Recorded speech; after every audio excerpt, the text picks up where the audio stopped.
Bonsoir à toutes et à tous. Merci de toujours prendre le rendez-vous pour vous informer. Tout de suite, les titres du journal. Mathias Agnon, le nouveau maire de la commune de Djidja, dans le département du Zou, est désormais installé dans ses nouvelles fonctions ce lundi 3 avril 2023. Une installation qui s'est déroulée sous la direction du préfet du Zou, Firmin Couton. Le nouveau édile remplace au poste Denis Begbleto, élu député à l'issue des législatives du 8 janvier 2023. Plus de détails dans cette édition. Plusieurs pêcheurs ont été tués ce dimanche 2 avril 2023 par des individus armés non identifiés. Le drame s'est déroulé près du fleuve Pandjari dans la commune de Matéré. Des précisions dans ce 19h. En sport, les Oranges et Noirs ont contraint les hommes de Mathias Deguenon au nul sur le score d'un but partout. Vous suivrez dans un instant les impressions de quelques acteurs à la fin de la rencontre.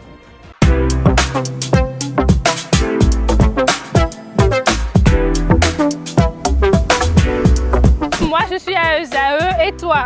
Moi, je suis en administration des finances à ESAE. Moi, je suis en diplomatie et relations internationales à ESAE. Moi, je suis en journalisme à ESAE. Émission ici, c'est ESAE. Moi, je suis en communication marketing à ESAE. Moi, je suis en droit à ESAE. Moi, je suis en gestion des ressources humaines à ESAE. Moi, je suis en gestion des marchés publics à ESAE. Moi, je suis en administration du travail et de la sécurité sociale à ESAE. Moi, je suis en sciences économiques à ESAE. Moi, je suis en banque finance à ESAE. Moi, je suis en administration générale à ESAE. Moi, je suis en audit et contrôle de gestion à ESAE. Moi, je suis en sciences juridiques à ESAE. Moi, je suis en administration générale et territoriale à ESAE. Moi, je suis en transport logistique à ESAE. Moi, je suis en gestion des projets à ESAE. Rejoignez-moi, c'est la meilleure université. Nous sommes à ESAE. Rejoignez-nous. À ESAE, l'excellence a un nom.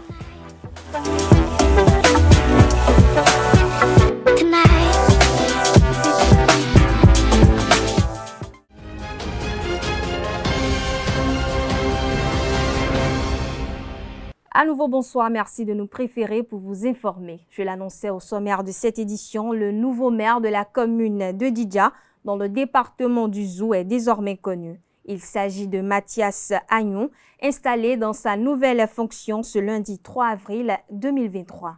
Mathias Agnon remplace au poste Denis Begbleto, élu député à l'issue des législatives du 8 janvier 2023. La dite installation s'est déroulée sous la direction du préfet du département du Zou, Firmin Couton.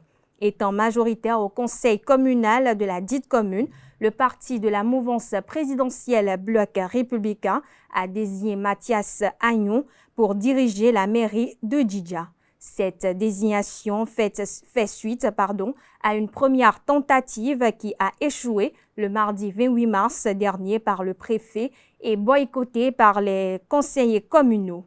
Pour rappel, Mathias Agnon était le chef d'arrondissement de Seto, un arrondissement de la commune de Djidja. Da Gandaro Kinidegbe, président de la fondation Gandaro Thierry, a rendu visite ce dimanche 2 avril 2023 au quadruplé du couple Pulchéry et Oscar Djidenou à Adogbe dans la commune d'Agoli-Kove. Reportage, c'est avec Setonde Larios Adjagbeno. Dimanche 2 avril 2023, à Agoli-Kove, Da Gandaro Kinidegbe vient porter assistance au quadruplé du couple Pulchéry et Oscar Djidenou.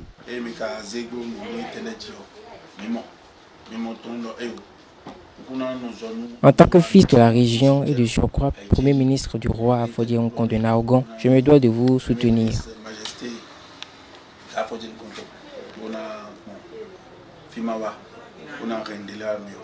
Nés le 5 mars 2023, les jumelles Djidenou sont issues d'une prophétie de leur arrière-grand-mère.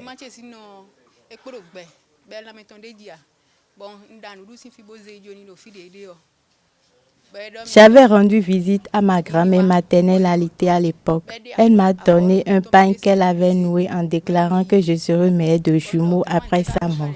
Je me suis opposée à cette prophétie.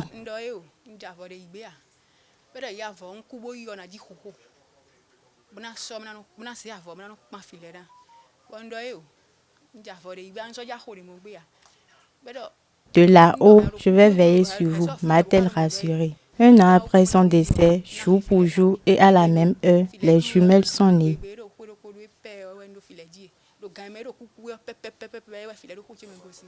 Afin d'aider les parents à prendre soin de ces bouts de chou, à être à leurs petits soins, le président de la fondation Gandaro Thierry, accompagné du roi Afodianko de Naogon et de quelques membres de la collectivité Gandaro, est venu les bras chargés.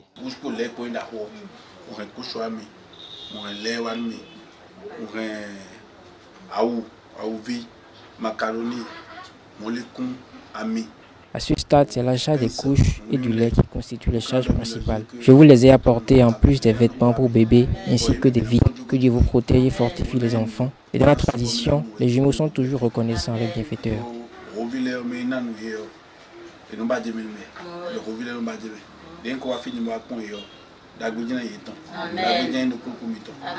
Déjà parent de 3 enfants, le couple pousse un ouf après cette visite surprise.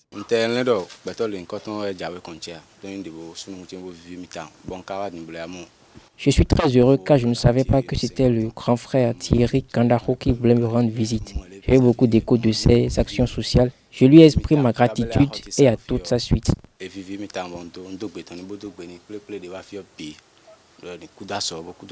Da Gandaro Kinidegbe a appuyé le don en nature d'une enveloppe financière. Mais il ne compte pas s'arrêter à ce geste.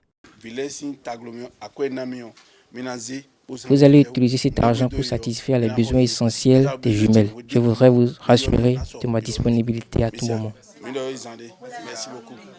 En attendant d'autres requêtes, la délégation prend congé des jumelles avec le sentiment d'avoir soulagé un tant soit peu la famille Djidenou. On parle politique dans cette édition. Les Béninois sont divisés au sujet de l'implication des anciens présidents dans la vie politique nationale. Si, pour certains, l'activisme des anciens présidents de la République est à saluer, pour d'autres, cela peut être préjudiciable. Face à cette situation, des citoyens ne sont pas restés insensibles à l'activisme des anciens présidents Boni Yayi et Nicéphore Dieudonné Soglo dans la vie politique du Bénin. À ce propos, quelques citoyens béninois donnent leur opinion. Suivons-les au micro de Nansirine Fatoumbi et Francis Farami. L'État est une continuité et chacun fait en son temps de son mieux. Ils sont dans leur rôle, hein, ils ont occupé les plus hautes charges. À ce dernier moment, ils sont vraiment impliqués dans les affaires politiques de notre pays. À partir de l'ancienne corde, qu'on peut tisser une nouvelle corde. La nouvelle corde aussi n'est pas mal, mais l'ancienne aussi peut encore trouver une nécessité. Si les anciens peuvent mettre leurs mains dans la pâte pour que la pâte soit encore plus formidable, c'est pas qu'ils vont venir gâter pour l'autre. Ils auraient dû faire partie de la Cour constitutionnelle. Cela les aurait obligés à un peu plus de réserve. Mais pour l'heure, ils sont des citoyens comme tout autre, avec une parole portée, une parole écoutée, une parole souvent attendue. Tant qu'ils n'appellent pas à l'insurrection, ma foi, bon, ils sont dans leur rôle. Hein. Peut-être il y a des gens qui Bonasi hu do hode de bonu to village sous peut-être et de la monnaie tout affordé na deo do tout mais parce que y de la ko confier no pon y de la ko no tout no pon de ko no tout no pon y de si no tout mais bon de na glia bon mais ka do fini de borazo wa yo est-ce que y de la monnaie jouer do bon na glia dans le ton quoi y si jouer do bon na glia dans le ton quoi donc on est les business quand ho le monde peut-être en moi peut-être nous ne laissons qu'en jouer le monde. Dis donc to gamiton papa miton Soglo poto to gamiton sisi miton et président Yaiboni yero gbe wan ise do to gamiton monsieur Patrice Dero toji dimburu bibiero mero ganhole surtout mra ho miton aivo poto maman et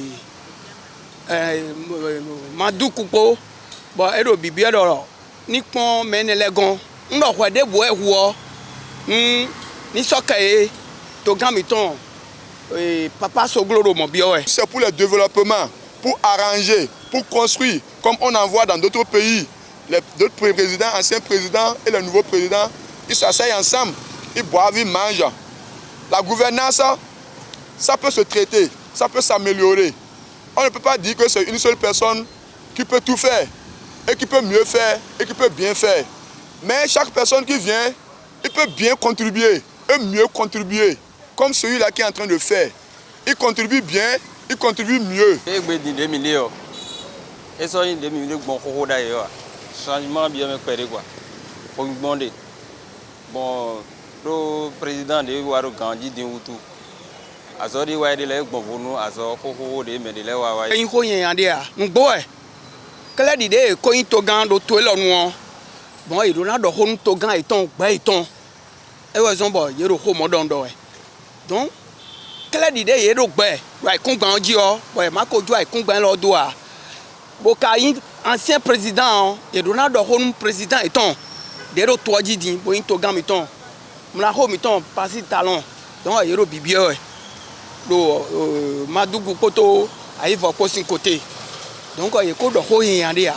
Aujourd'hui on dit Yaiboni c'est pour nous, Nicéphore Soglo c'est pour nous, Talon c'est pour nous, c'est le pays, c'est les enfants du pays. Maintenant on peut s'asseoir ensemble et faire des choses. Autre information dans cette édition, le collectif des agents contractuels de l'État du ministère de la Santé dénonce le blocage depuis 2018 de l'obtention de leur contrat à durée indéterminée. De nombreux ACE admis à bénéficier d'un contrat à durée indéterminée sont laissés pour compte. Selon leur collectif, chacun des ACE 2014 devrait bénéficier de son CDI depuis 2018. Mais parmi les 1118 ACE 2014, toutes catégories confondues, seulement 400 ont eu leur CDI. Une situation, disent-ils, les prive de nombreux avantages qui accompagnent le CDI, notamment les avancements. Dans l'optique de régulariser cette situation, un membre du collectif informe que des actions ont été entreprises à l'endroit des deux ministères de tutelle que sont le ministère de la Santé et celui de la fonction publique.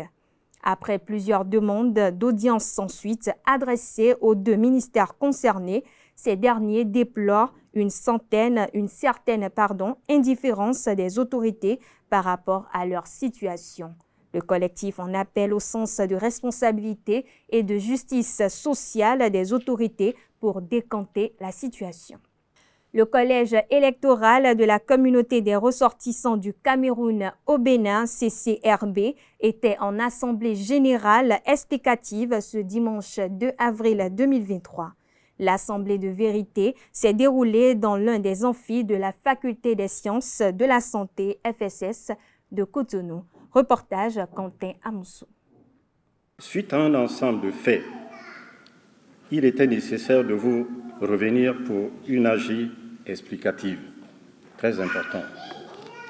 Je tiens donc aux échanges amicaux, qu'on se parle franchement, dans le respect, de façon constructive, sans palabre ni tohubohu. C'est ce qui a conduit le collège électoral présidé par Victor Eyoum Bamba en assemblée générale explicative des ressortissants camerounais résidant au Bénin ce dimanche 2 avril 2023. Au cours de cette assemblée de vérité, le collège électoral a expliqué les difficultés qui ont conduit à l'annulation de l'élection du président et du vice-président du Conseil des Camerounais ressortissants du Bénin, CCRB, qui devrait se tenir le dimanche 12 mars dernier. Nous avions deux listes de candidats. Une liste n'a pas l'élément essentiel. À la suite du rapport rendu par le collège électoral, l'Assemblée générale et le collège lui-même ont eu une vive discussion. Qu'est-ce qui fait de nous un résultat au Bénin? C'est une carte de séjour. Je pense que ce n'est plus un débat là-dessus.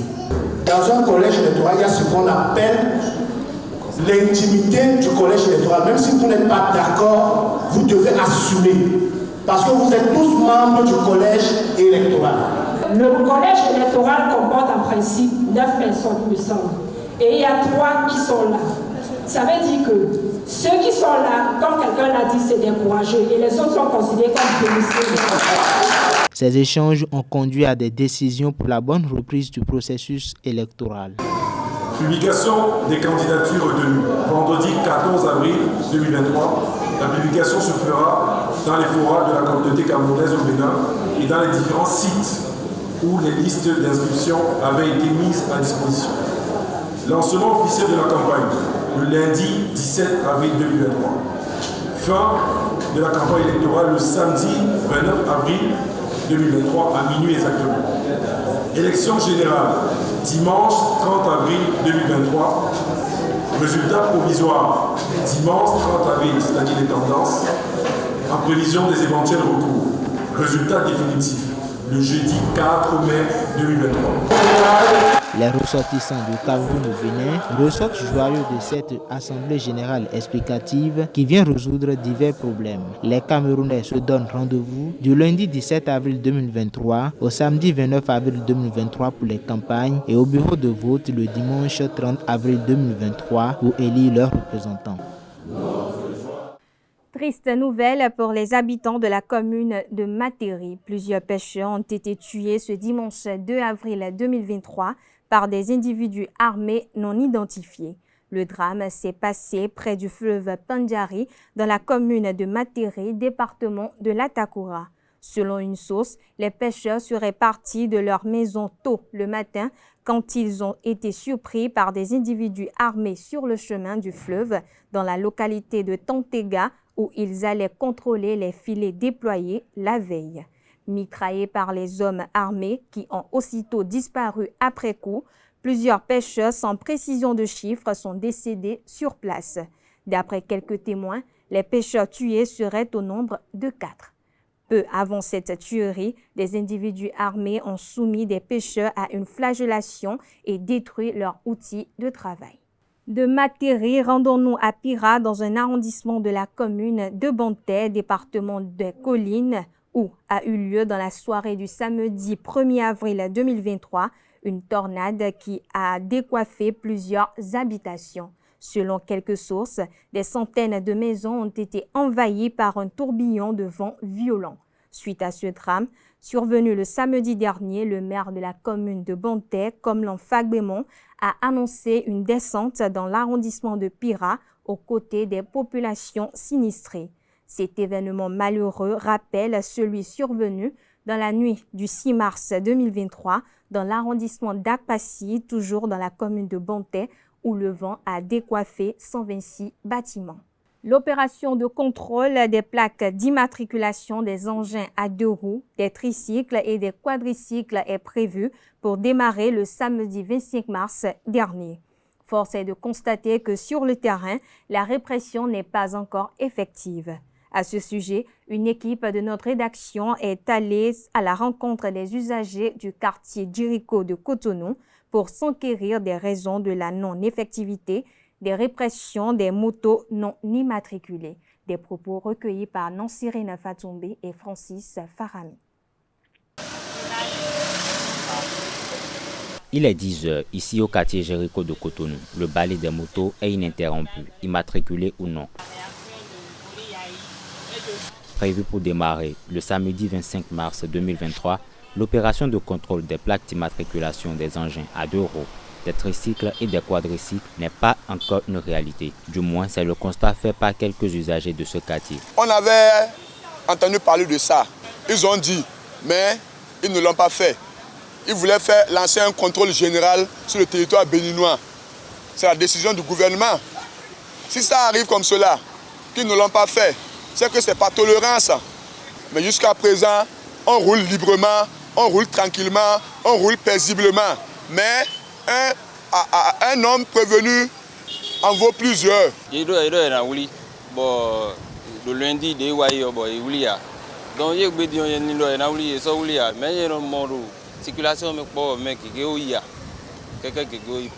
mais cette situation fait aussi le bonheur de quelques-uns.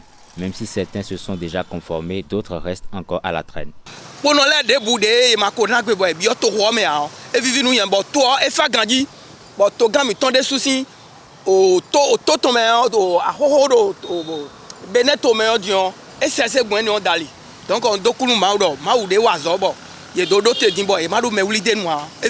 Nous savons que du jour au lendemain, s'ils se réveillent et disent qu'ils vont faire le contrôle des placards, c'est le gouvernement, c'est l'autorité.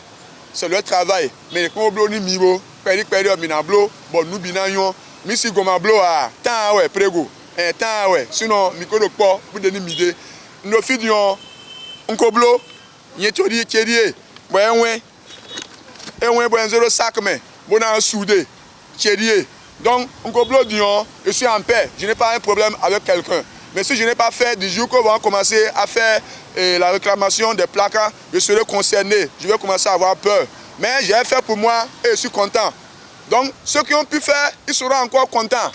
Mais mi me tovi de sin plaque ko lo don le o, mi ni dojro, bo moten bo yi plaque mi ton lo don, na wa dagbe nu mi, e no wuli je na wuli mi dandan we a. Donc nyero bibio, tovi ro kpokpo we. Bo ka level lo bibio lo.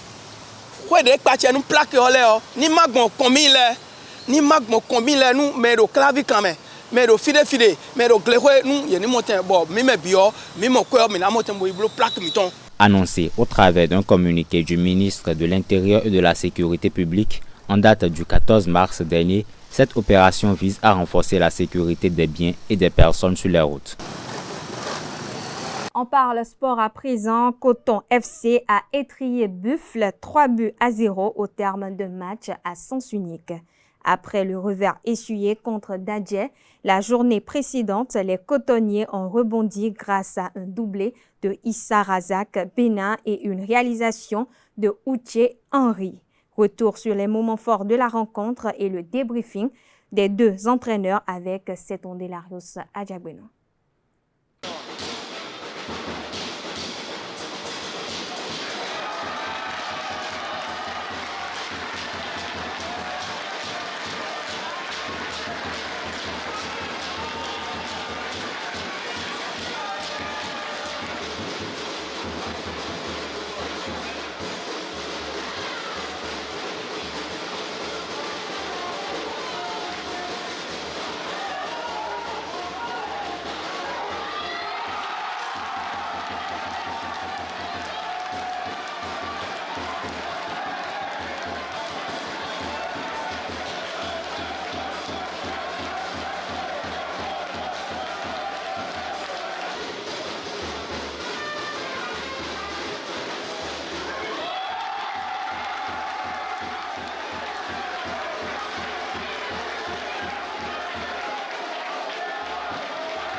Écoutez, j'attendais ça depuis longtemps.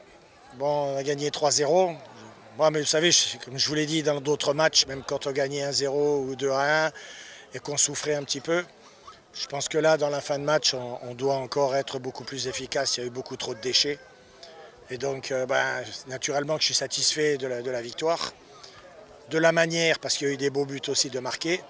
Mais je pense quand même qu'on aurait pu faire beaucoup mieux. Vous savez, on est habitué à ne rien dire sur l'arbitrage. Alors, je ne vais rien dire parce qu'autrement, bon, j'ai tellement de choses de ce côté-là.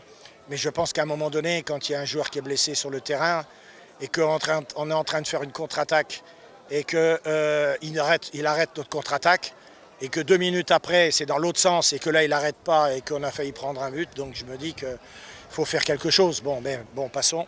Je pense qu'aujourd'hui, il n'a pas eu beaucoup d'influence sur le résultat puisqu'on a gagné 3-0. Donc vous allez comprendre, ils ont de l'énergie dans la première partie, mais la deuxième partie, vous allez comprendre qu'il y a la fatigue. On sent la fatigue au niveau des joueurs parce que faire 2 allers-retours en 4 jours, je dis, c'est difficile. Donc pratiquement c'est ça qui nous a manqué, c'est la fatigue. C'est une équipe qui est traditionnelle, qui a toujours l'habitude d'être au haut du tableau. Soit s'ils ne sont pas champions, ils sont deuxièmes. Mais cette année, vous avez vu, l'équipe a connu beaucoup de difficultés, non seulement financières et même côté même joueurs. Donc nous avons eu beaucoup de départs et tout ça là, vous savez très bien qu'au Mercato, quand tu vas prendre un joueur, ce n'est pas un joueur qui est titulaire dans son club qui va venir. Donc pratiquement c'est des réservistes ou des gens qui cherchent du club. Donc on fait avec, nous savons que cette année ça va être compliqué. Moi je pensais que rattraper le peloton, mais quand même c'est un peu difficile. Toujours dans le domaine sportif, le 9e acte de la Super League professionnelle de football a eu lieu les samedis 1er et dimanche 2 avril 2023. En déplacement sur la pelouse des Dragons de l'Ouémé, l'Autopopo a été accroché. Les Oranges et Noirs ont contraint les hommes de Mathias Deguenon au score nul d'1 but partout. Le reportage de la rencontre avec Colombousseau. Ils sont nombreux venus poursuivre ce match des extrêmes comme temps pour la 9e journée de la Super Ligue professionnelle de football. Sur leurs installations, la Lanterne Rouge a contraint le leader au partage des points à Havrancourt. Dès l'entame, pas de room d'observation, les deux équipes se rendent coup pour coup.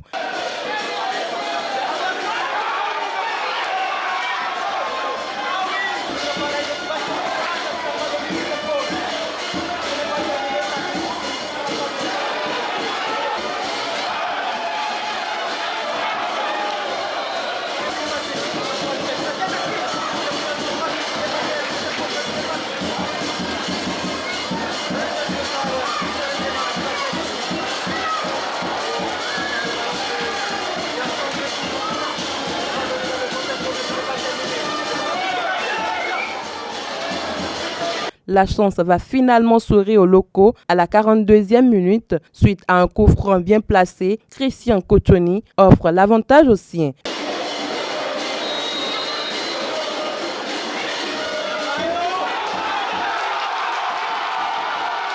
Les visiteurs répliquent à la 72e minute grâce à Rodrigue Fassinou.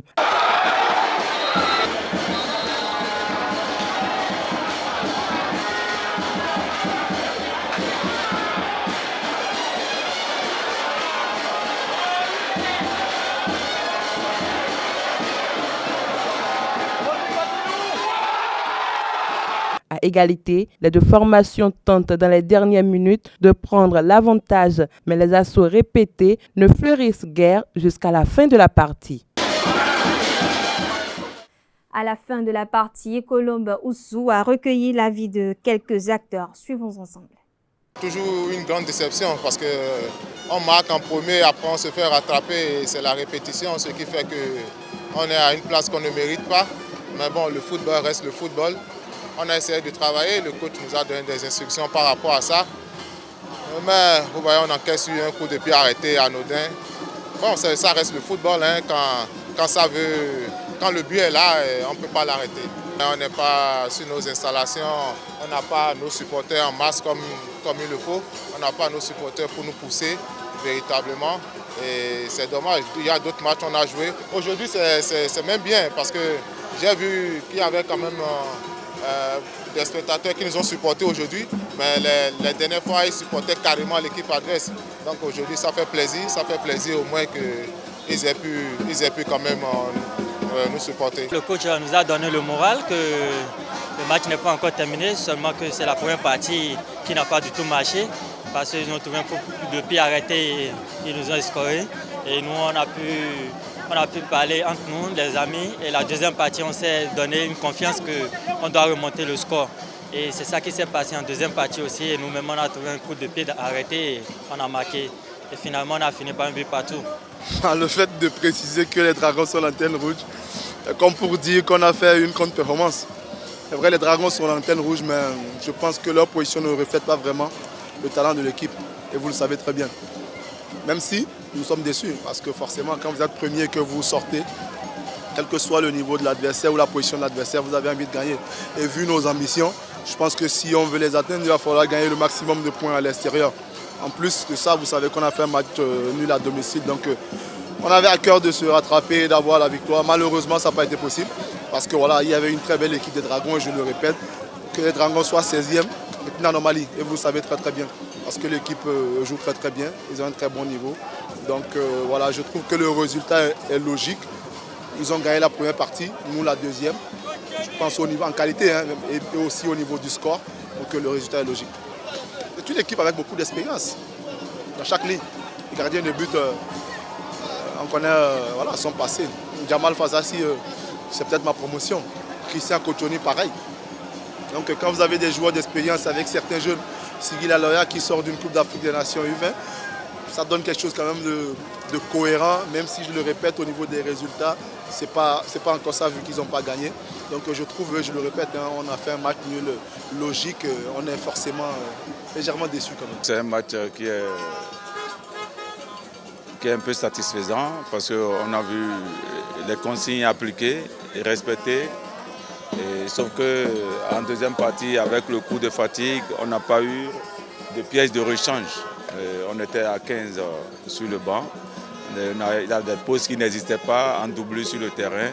Or, c'était à ces postes-là qu'il avait insuffisance physique, capacité, problème de physique, de qualité physique. Donc, on était obligé de faire un peu de recul. Vous avez constaté que l'équipe a reculé pour pouvoir avoir moins d'espace à défendre derrière.